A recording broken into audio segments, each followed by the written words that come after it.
Welcome to Chew the Fat. In this series, I sit down with high-performance guests and we talk about life, business, and what it takes to be at the top. This is part of my mission to raise $1 million for charity by writing a cookbook called Eat with Purpose. But I'm going to need your help. If you can share the content and leave a review, it's going to make a massive impact. And the bigger the audience, the greater the reach, and the sooner we can get to that $1 million goal. Enjoy the episode. All right, Lockie. So I was given the instructions you love salmon and rice. Correct. So what I've done here is a little health bowl to tie it into my mission to raise $1 million for charity by writing a cookbook. So we've got a crispy skinned salmon, a little bit of avocado, nice little kale, and then I have a sesame and coconut dressing. How many grams of protein? How many grams of protein? You know, I was fully going to do all of that, and then time got away from me. So That's right. No, we're good. This is what I like, the challenge of making it delicious but healthy, and you're feeling clean. Yeah. Let's get stuck in. Let's go sit down and let's have a chat. Lachlan Rowston, co-founder of Lockeroom Gym. Welcome to Chew the Fat. Thanks for having me. I'd love to get like a background of you. What is the contextual part of your childhood that made you the person you are today? My dad, for sure. Yeah.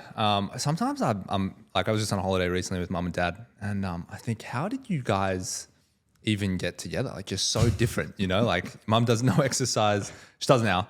I force her to. And dad does lots of exercise. But yeah, I've thought about that a lot. I'm like, how did I not go into this or go into that? You know, growing up in middle class Australia, there's a lot of opportunities. And I just followed the inspiration of my dad. He was the guy who'd get up every morning. He'd train, he'd play sport. He always worked hard. He had a business as well. He bought into his dad's business. So he didn't found it, but he ran it for 20 years till they sold it. Amazing. So yeah, my dad would probably be, but you know, it was never something I was conscious of. Yeah. It was fully subconscious. Like, he never sat me down. People always have those things. Oh, my dad always told me this in this speech, and I'll never forget this quote. Like, I didn't have any of that. I can't recite a single thing that he said to me. It was all behavioral. It was just everything that he did. I even just the way I put cologne on every morning, I just watch him do it. He'd do his hair the same way, shirt the same way, cologne out the door. And I'm like, fuck, now I'm doing that. It's like, I mean, I'm sure a lot of guys do that, but I'm definitely copied it from him. And I think, yeah, it's just all the stuff that he did, I just have somehow subconsciously copied. But he was in American wholesale sporting goods. So he was in sport, but he was ultimately just like warehousing and selling products. And obviously I'm in gyms, so somewhat related, but yeah, a lot of inspiration from him. It's interesting as you raise that, because it's something that I have in my mind with my son very consciously at the moment, which is exactly what you pinpointed there. It's like, it's not what you say, it's what you do. You know, so you never sat you down and like, son, you gotta get out there and train. But every day you saw him do that. Yeah. But what did that look like from like an exercise standpoint? Like, what did that viewing from you to him look like? Yeah, well, one thing I always tell him is I always remember when I first started lifting weights, he goes, don't get your hopes up too high, because I've tried for a long time. It's very hard for us to put on weight, because I was tiny, I was so skinny. And I thought, either he's right and I have terrible genetics, or he's wrong and I'm going to prove him wrong. 30 kilos later, I proved him wrong. I just don't think he had the science and the resources that we have today to put on weight, and muscle physiology and all that stuff. But yeah, I mean, it was more like, it wasn't really what he was doing. Like, he had like a weight set. We actually just threw it out. I think his bench press was the Australian Barbell Co. And we looked at the date that it was made. It was like etched into it's like this tiny, skinny bench. It's one of those old school bench presses where people wouldn't even remember, but you lie on the bench, normal size bench, but when you lie back, the arms are like this. They're like the same width as the bench. So you actually grip it outside. Have you used one of those before? Like old school? Yeah. And we threw it out. It was like 65 years old, that bench. Yeah, it was like made in the 70s, or maybe it's a bit less. But it was just watching him do it. It was watching him play sport. I mean, he played like 55 seasons straight of soccer before he had to retire. He's come back now, but he had like arthritis, so he had to stop. So it was more the discipline. He just like always got up in the morning, always lifted weights, always went for a run, and always played sport. So just watching him do those things, me and my brother just always took inspiration from it. That's cool. And what about like from a, so sometimes we see a dichotomy from like a high performance parent who then may miss out on that EQ, the emotional side. Was there a balance there, or was it, which way did it tip? Yeah, the mum was the EQ side. Yeah, for sure. Like I would say that I feel more emotionally connected to my mum, but my dad was more like my inspiration. So like I can't have conversations. Like I went on so my brother's like fighting in the UFC, and so we went to Vegas, me and my dad on a trip, and it was just me and him. And I feel like we didn't connect as much. We connect more when we're doing things together, like training. Yeah. But we just don't connect as much with words. And I feel like I get that through my mum. And that's kind of why they're that balance, that combination of both. He was away a lot on business. And so I feel like he missed, I don't know, maybe we missed the connection or he wasn't there as much or whatever. And I just more saw him as opposed to like being involved with him. Yes. But mum was very involved. So I feel like I got the EQ side from mum. And she had like a pretty good corporate job. And I imagine she would have had to be pretty good with people. She ran big teams. She worked like up in the like high executive level with Lend-Lease. So those kinds of people I have at my gym now, they're good with people. They have to be. Awesome. And for those people who don't know, like what is Lockeroom Gym? Like what's the ethos behind it compared to your normal gym? So we started it off the back of what was like a mediocre success with our CrossFit gyms. So we had like 3 CrossFit gyms. My business partner Ralph and I and my co-host. And the gyms, they went well in the beginning, and then as the wave, actually the day we opened our CrossFit gym was the first day. So this was 2014. This was the first day on Google Trends that the popularity of CrossFit, the trend line actually dipped down. So like in some ways it was still at the top, but we opened it when the trend was slowing down. And so, yeah, we just wasn't as easy for us, the gyms, as it was for other people that had gotten into CrossFit that we had started with probably like back in 2009, 2010. All those gym owners, they would start and the gym was full within a month. Yeah, wow. It was like people that first started at F45. They opened the gym, they had 150 members. They didn't do anything. They're just like, I just opened it, put the sign on their door that build it and they will come. Yeah. That was it for a lot of people. It wasn't the case for us. So we kind of had to really grind through building those gyms and somewhat successful. And then ultimately we just closed them up at the end of COVID, sold them. Fortunately, we got like a buyer for them. More than the investment cost, or like neutral? Yeah, more than the investment, but like way less than the time we put in. But I just put it down to it was the learning curve for Lockeroom. Yeah. So I say all that because I was like, all right, what's everything about gyms that I know that could be better with, if I do it all again with all the lessons I know, how would I do it better? And I was like, all right, cool. This target market, this type of price point, these types of staff members, this sort of location. And so that kind of built out what is Lockeroom. So Lockeroom is a private gym for business executives. So in the States and in Europe, we were seeing like a lot of these, I shouldn't say US, London. Yeah. There were a lot of these high-end gyms that were going after CEOs, partners, directors, people that had a lot of disposable income, weren't focusing on their health and fitness that wanted to, and wanted personal training and kind of wanted like this new like longevity side of things, blood work, that sort of stuff. And we just thought the market was there now in 2020 for Australia, and it wasn't there previously. And we just wanted to be the first in that market. So we started it. We signed the lease in January 2020. So we spent a year with basically a shell paying half rent. And then opened our doors officially in March 2021. Awesome. And it's now multiple locations? Yeah. So we opened right next to each other. So Bridge and Bligh Street, for people that know the city, they're about 5-minute walk apart. Yeah. We're in like kind of the central kind of business district with the finance center. The first one got full pretty quick, and we're like, should we open a second one like right next to it to fulfill the demand from the first location, or should we go to another part of the city and try and build up interest over there? And we just thought, safe bet, let's just open right next to it. So we opened Bligh Street September last year. Awesome. Yeah. So you touched on a couple of things there, which I think is going to be really important for the audience, which was those key learnings from what you defined as the mediocre success. Bring me into those. Like what were those learnings and that helped you shape and define that the Lockeroom gyms? Yeah, I mean, it's one of those, it's the situation where it's like execution versus vehicle. It's like you had or execution versus opportunity. We had like a 5 out of 10 opportunity with what I always felt like was like a 9 or a 10 out of 10 execution. And it just didn't really get that successful, but it wasn't so much the execution. It was the opportunity, the vehicle wasn't that good. Yes. So like getting into a better vehicle, we could transfer all our skills and all our execution, and it just became successful so much quicker. And I never felt like it was anything that we were doing wrong. It was just we'd picked the wrong opportunity. Yes. It was just we'd picked the wrong business model. And I see that a lot in the fitness industry. Is like there are some pretty good operators out there and some pretty smart people, but I'm like, your ceiling's just way too low.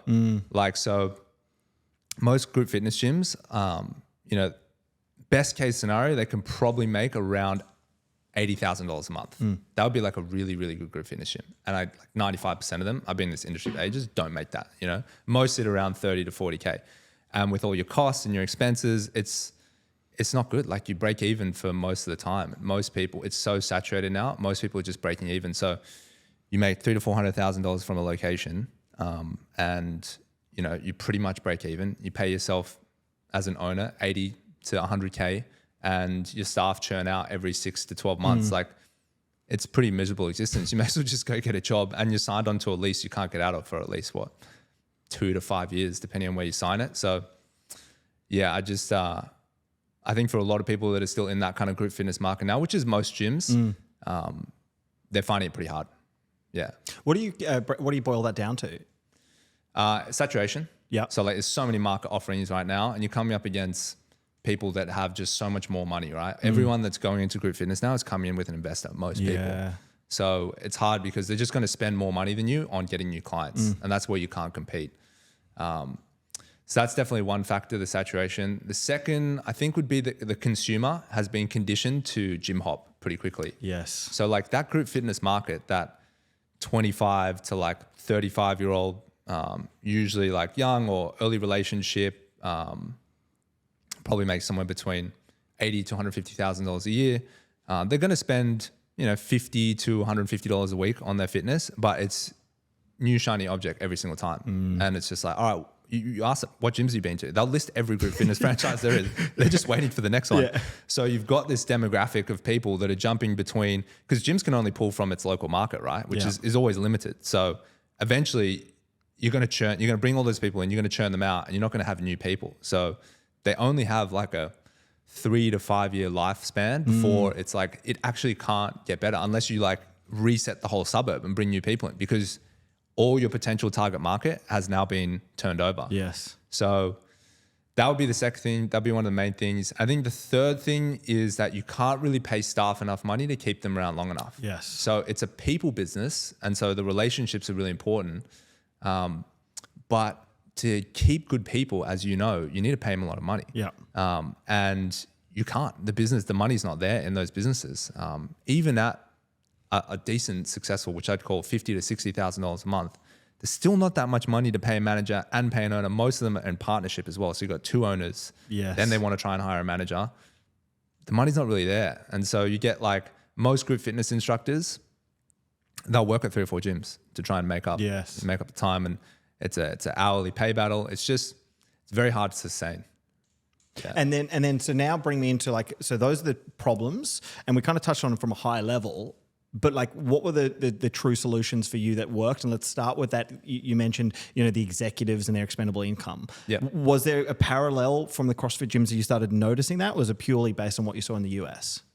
As in, how did I notice that target market? That target market. Yeah, I had some of them in my gyms. We were in the eastern suburbs. So some of them were there and they were like, hey, can you do my nutrition? Yes. Or can I do some one-on-one sessions with you? Or like, can I come at a time when it's not as busy? And I was like, well, no to all those things because you don't pay me enough. Yeah. But I was like, yes, if I could potentially start a facility that was just for you. Yes. The irony was like none of them actually ended up joining. Yeah. But it was enough. The pool of them were convincing enough that they're like, oh, if you had something like this in my work, I would definitely join. Yeah. I think the timing and some other things, and I'm still friends with a lot of them, so I don't blame them. But they gave me the confidence that the market was there for it by asking them. So we had that little demographic as well. Then we joined that business club I told you about as well, Cub. And they had a few clients there that signed up, and we still have clients from them. So through those kind of avenues, there was enough of a initial pool of people that made like prepayments and stuff that gave us confidence that, there's actually something here they want. And if you're happy to share, so we've kind of touched on We've kind of touched on like the numbers aspect, right? And we've talked about, those gyms being between 50 and 150 a week. You've now got a new target market. Can I get a rough understanding for Lockeroom Gym? Like, what does that look like on a weekly for the new members? The membership costs? Yes. Yeah. So we basically wanted to price it around what people would pay for 3 times a week personal training. Yes. So that was our market. Our market was, okay, someone that's doing 2 to 5 sessions of PT a week, depending on how good their PT is, it's going to range between $100 to $150 a session. Yep. Or $80 to $150 a session. So we wanted to fall between like $300 to $500 a week, depending on their spend. They get a slightly better service than PT. Like there's, they get the PT sessions, but they get it also in a private gym. So the difference with that is, although PT is one-on-one PT, people love it. It's not as reliable as people would like to think because it's a kind of a one-man band, right? So they're in their, big box gym and, Frank might come in, we've got legs today, and he looks around, there's 3 squat racks. It's like, actually, all the squat racks are taken. We're going to do, that's actually taken too. Do you want to do chest again? It's like, you can't get through the program, right? And I'm so like, yes, please. Yeah. Sign me up every day chest session. So these clients, they can't hit their program, right? So that's what, and then that obviously affects their results as well. The other thing was, with these clients as well, booking PT can be very difficult, right? Because if a PT is any good, he's pretty much full. And so he's got very limited hours. And so if you can't make the session time, which as busy executives always happens, right? Meetings come up or emergencies or whatever, and you have to cancel it, you lose the session. On our system, you can just rebook it because you're like booking through an app and you're not tied to one PT. So that kind of solved the lost sessions and like the booking problem. And then they also wanted all this extra stuff, right? They wanted blood work, they wanted nutrition, they wanted supplementation. After a PT gets done with 30 hours of clients in a week, plus their programs, they have very little time to sit down and invest in getting their nutrition right because there's a lot of follow-up, there's a lot of accountability. Some of the apps, they help with these systems, but nutrition is a massive part of it. And it almost takes like a whole department to kind of help them. So they'll spend that $300 to $500 a week, but they'll get everything in it and they'll get it done well. And with the blood work as an example, so I'm super interested in this because one, I've just had this mind click. I'm like, oh, this is exactly the target market of the cookbook. And that's just happened in this moment. Should have happened earlier. But I'm interested in the blood work component. Does that mean you have is it like doctors or GPs in the, or do you have like a local that you send them to? Like, what does that look like? Yeah, so you can get any blood work script direct to consumer. So a lot of people don't know that, but you don't have to go through a doctor to get blood work. And if you do, basically the only benefit is that Medicare will cover it. Yes. Now, if you don't need Medicare to cover it and you're happy to spend $300 to $400 on blood work, you can get anything tested you want. So like most people have the experience, they go to a doctor and they say, hey, I want to check my testosterone. They're like, why?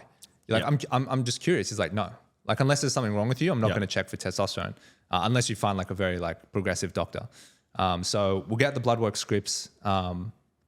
We've got a particular one that we've got custom built from all the stuff we want to. And then we send it off to a guy who's, I don't know if you're familiar with the guy, Derek from More Plates, More Dates. Yeah. He's got a company called Marek Health.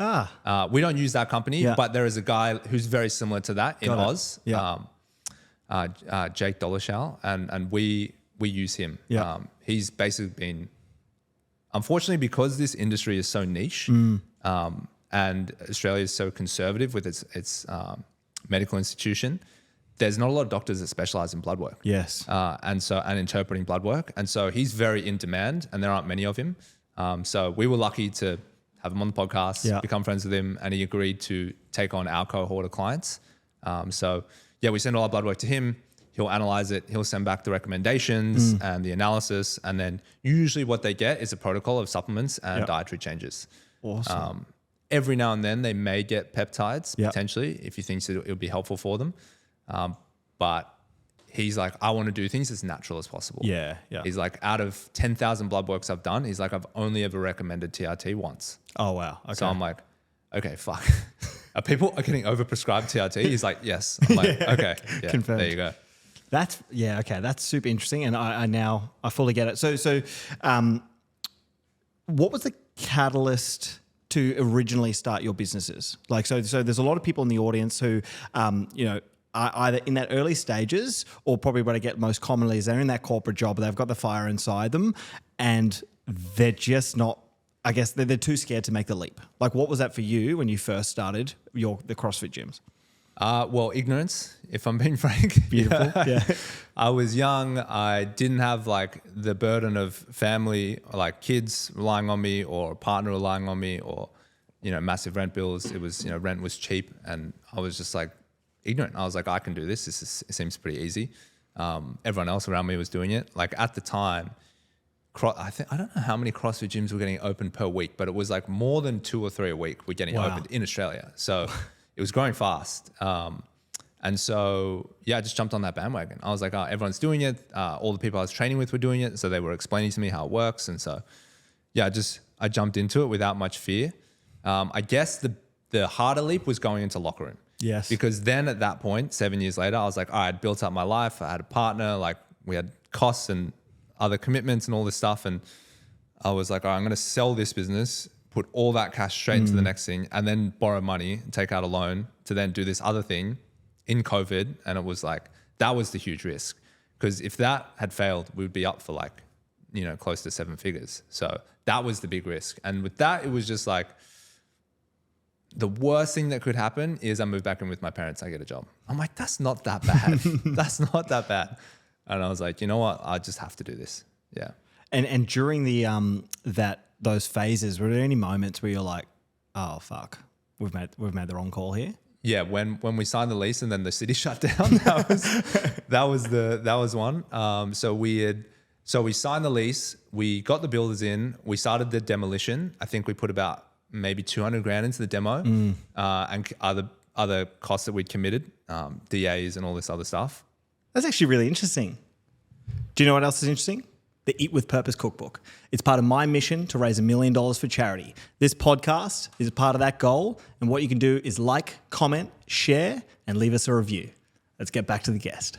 And they shut us down. I think it was March 2020, around that time. And they're like, cool, like no one's going to the city. I think the builders were still able to work, but it was like 1 or 2 guys on the site or something. They were just chipping away at it, but it was nothing. I think that was still essential work. Yeah.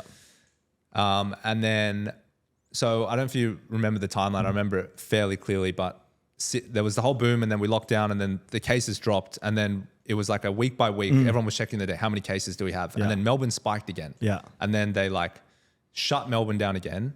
And then Sydney was trending down and they're like, if we hit this number, we'll like reopen softly again. Because in December 2020, we were open. We still had a summer holidays, but we were restricted. It was that year everyone went to Byron because they couldn't leave New South Wales. Yeah.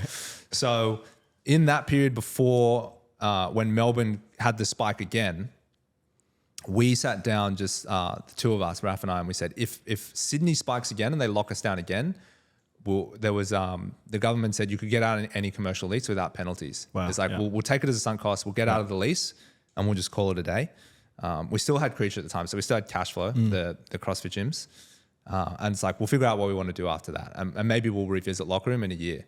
And so we just watched it every day, and I was like, if it spikes, which it really easily could have, like someone bumps into someone who bumps into this person who has a gathering, and then next thing you know, we've got a Melbourne situation. Yeah. It's like we agreed, like we'll end it, and it just never did.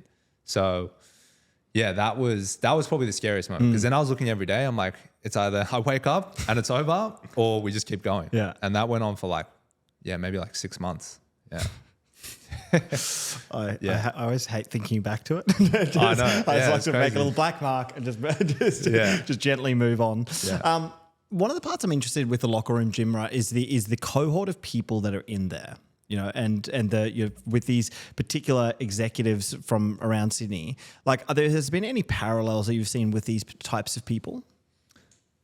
It's a good question. Some people have asked that before. Basically, the answer I give is that they take responsibility more than anything. Like their success in the gym is it's patchy, right? It's inconsistent. There's no perfect person where I'm like, okay, if you just come and the program's always right, it's the adherence, right? And adherence is inconsistent between people just based off, some people are really good for the first 6 months and hit their goals and then they fall off for the next 6 months. Some people struggle for the first 6 months and then crush it for the next 12. Some people smash it straight out the gate. Some people never make it, right? There's not really a consistent pattern there, but all of them will take responsibility for it, is what I noticed. They never blame us. They're like, I signed up, I paid the money, I knew what the program was, I didn't do it, and that's why I didn't get results. Whereas what I've noticed in the past with previous people is we got blamed a lot for different things. Oh, it's the program's fault, or it's this fault, or I'd rather do this, or I'm going to go to a different gym or whatever. But I think that there's just like an element of, if you get to that level in your life, it's like you do take responsibility for everything. And so they're pretty honest with themselves. There's not many people that are delusional in my gym. Yeah. So that's one thing. That's interesting. The second thing I would probably say is that the best clients we have been investing in their health for a long time.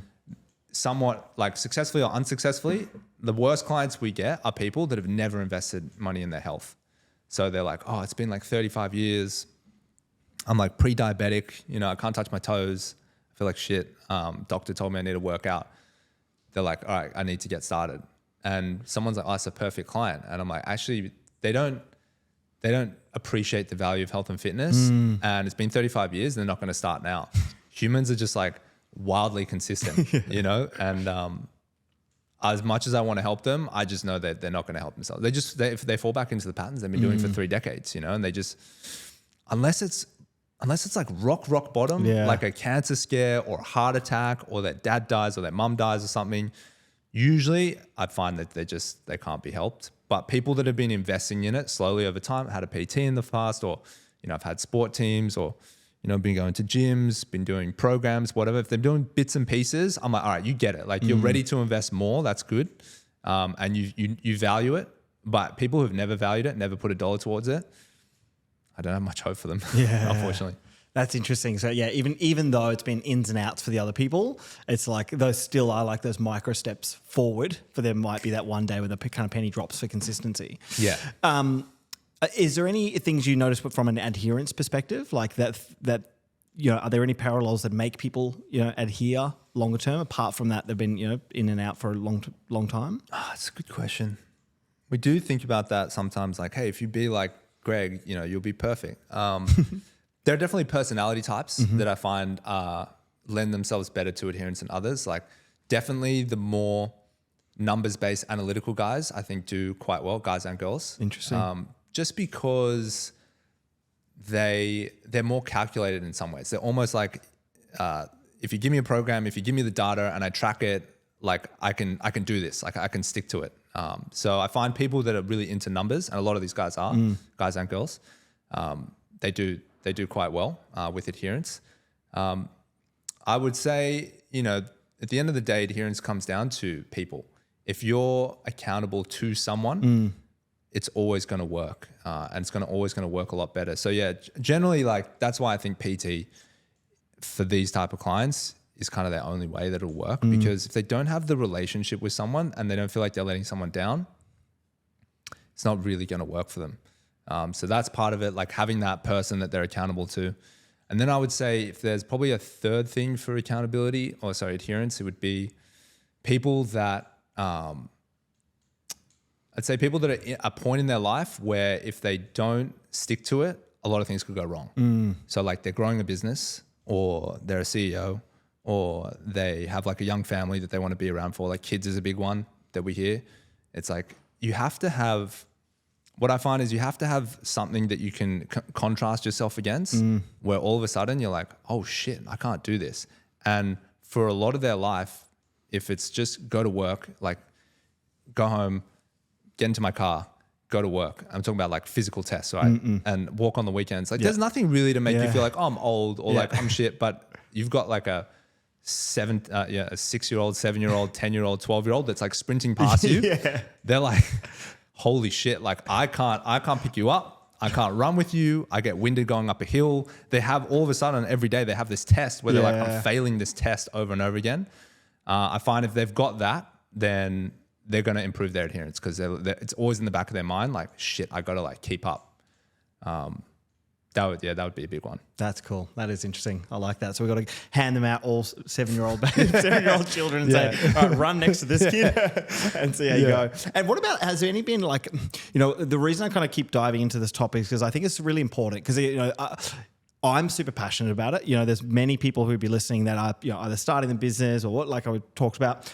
But this is the missing element. They haven't, they're not doing something consistently in discipline in the fitness space, which in my opinion, like it's these day-to-day disciplines that will have incredible roll-on effects onto your business. Like I'm very passionate about that. And so my question is, have you seen any people like the OG members that have had these fundamental shifts that have then rolled onto their corporate lives and their corporate jobs that have seen, increased success?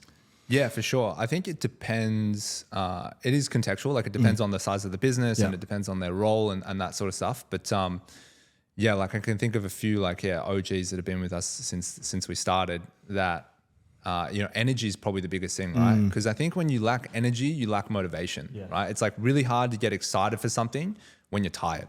Everything feels hard when you're tired. And they're not sleeping, they're over consuming caffeine, they have poor cardiovascular health, all these things that contribute to low energy. And when they can improve their energy levels, they can work more.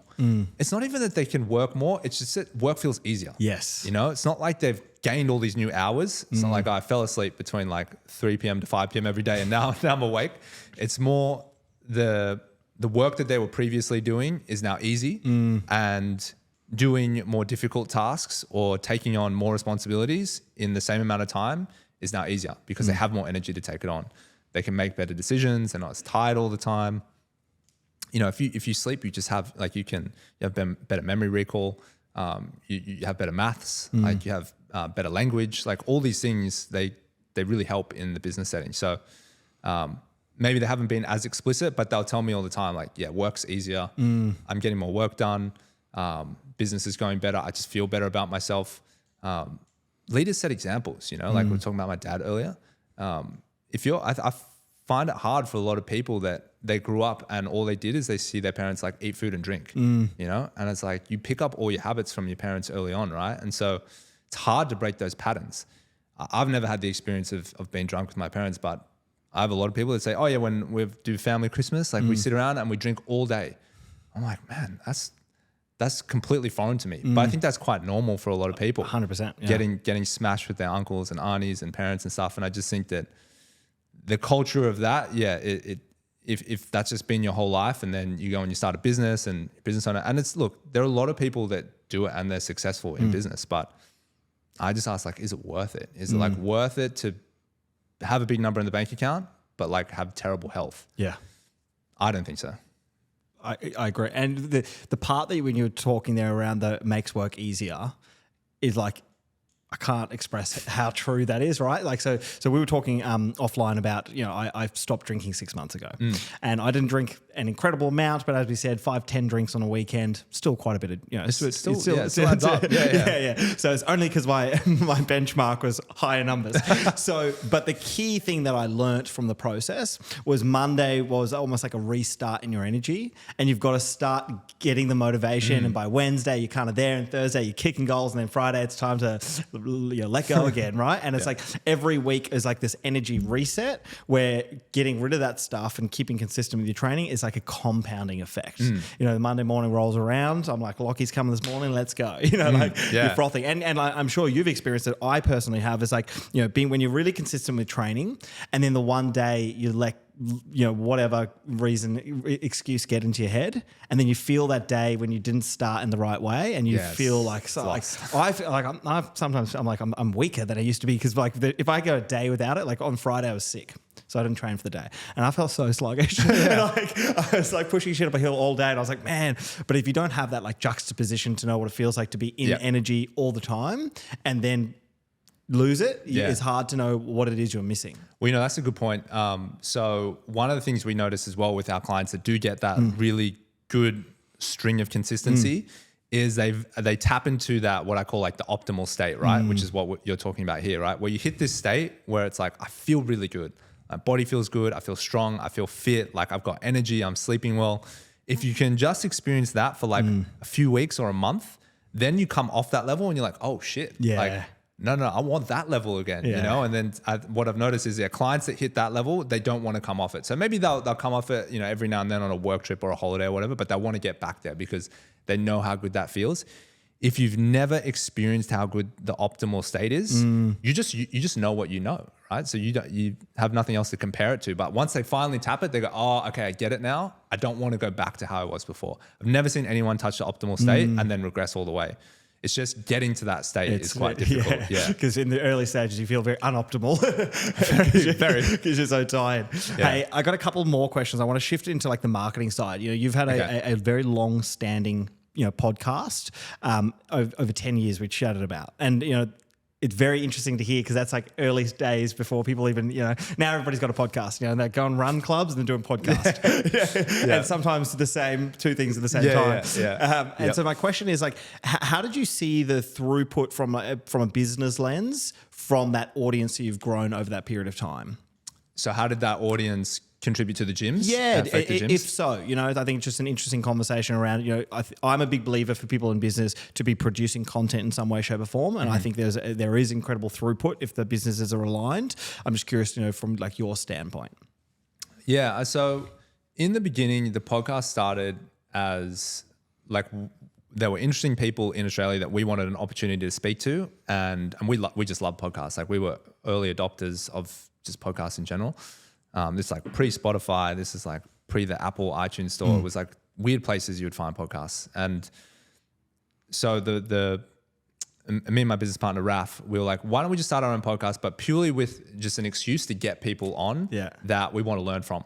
And so that's how it started. And on episode 3, there was an American guy whose podcast we used to listen to, this American weightlifter.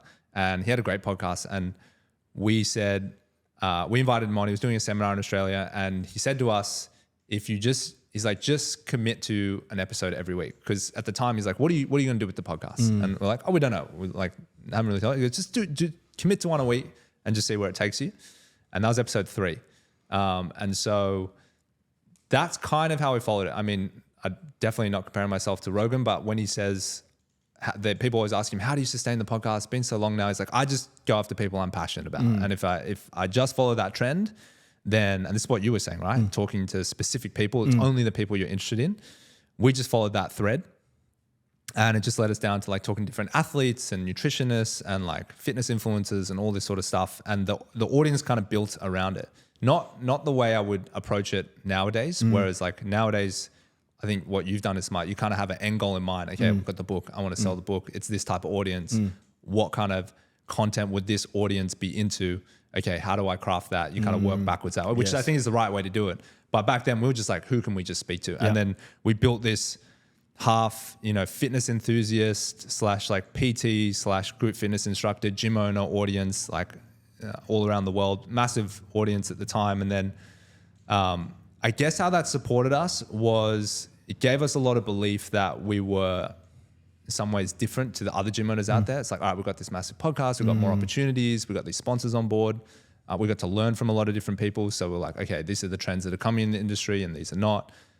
This is how much you can actually make from a gym. Like I reckon we found out a lot more about how unsuccessful group fitness gyms could be sooner than a lot of other people just through the podcast and interviewing different people. But in terms of how the audience helped us, I would say it didn't really help us until we opened Lockeroom.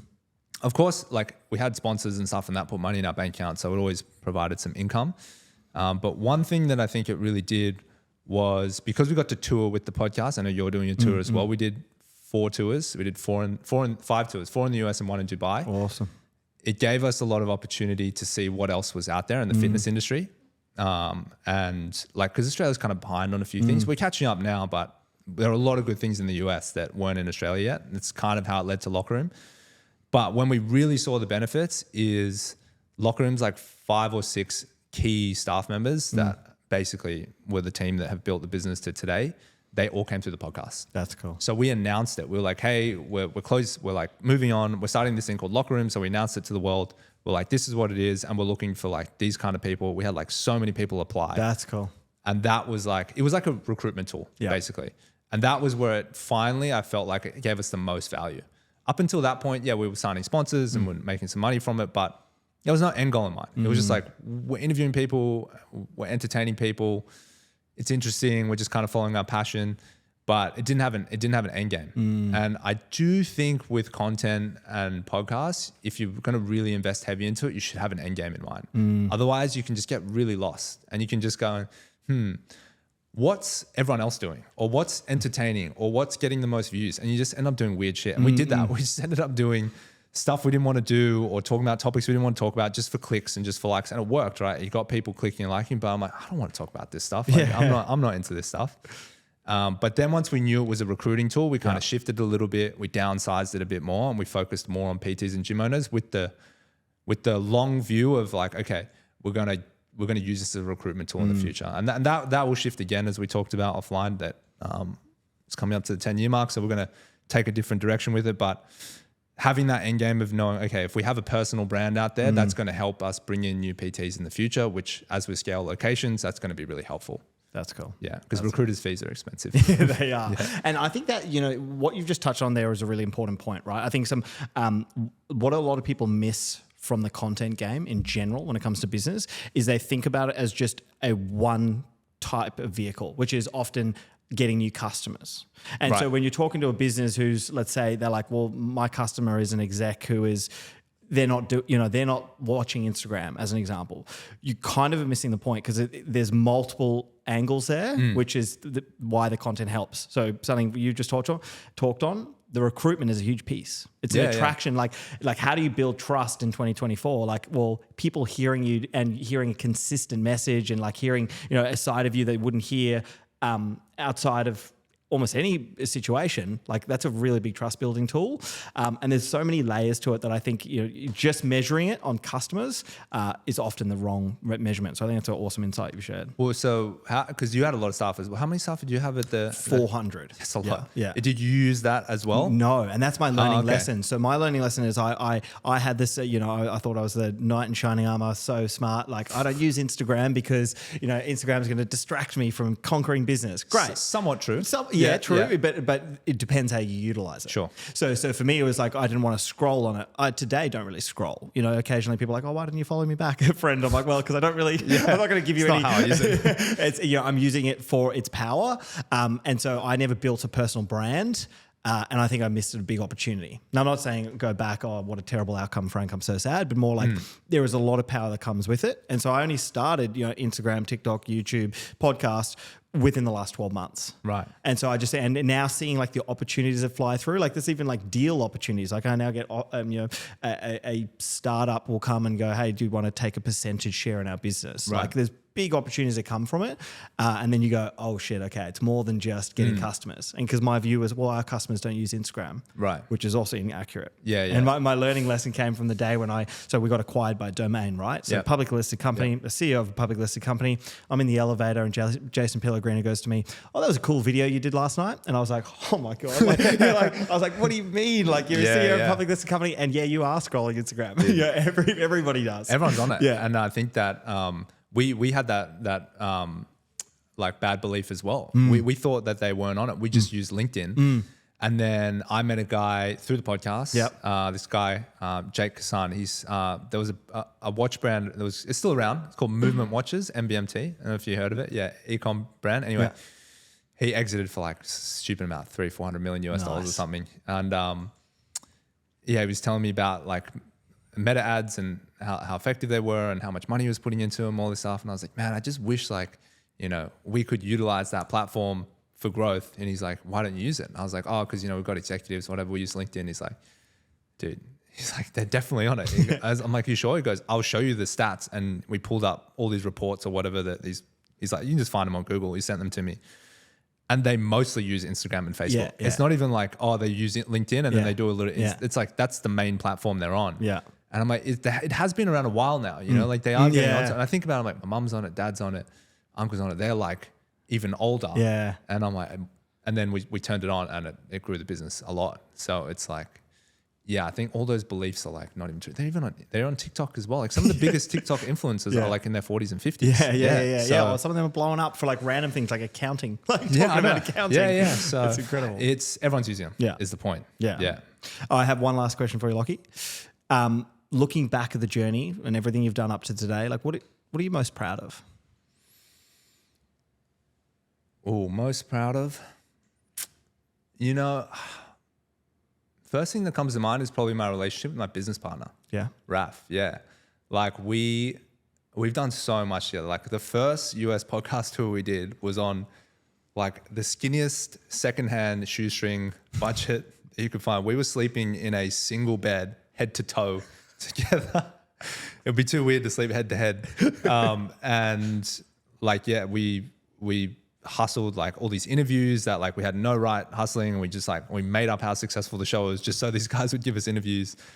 We drove around LA in like the most beat up rental car, and yeah, we survived on like, he had like this chocolate brand for a while, so we just survived on like packets of like wholesale chocolate that was like melted in the back. And we've done some crazy stuff together. And we actually started the first gyms with 5 business partners. So there's 5 of us, yeah. And the process of getting rid of the other 3 all had their own stories along the way. And I feel like through that, we just became closer and stronger. And I know a lot of business partnerships don't go well. Well, I've had 3 that didn't go well. And so just for us to share all that part of our life together, and just be like where we're at today is probably like the coolest part. That's awesome, man. Yeah. Thank you for joining. I appreciate it. No worries.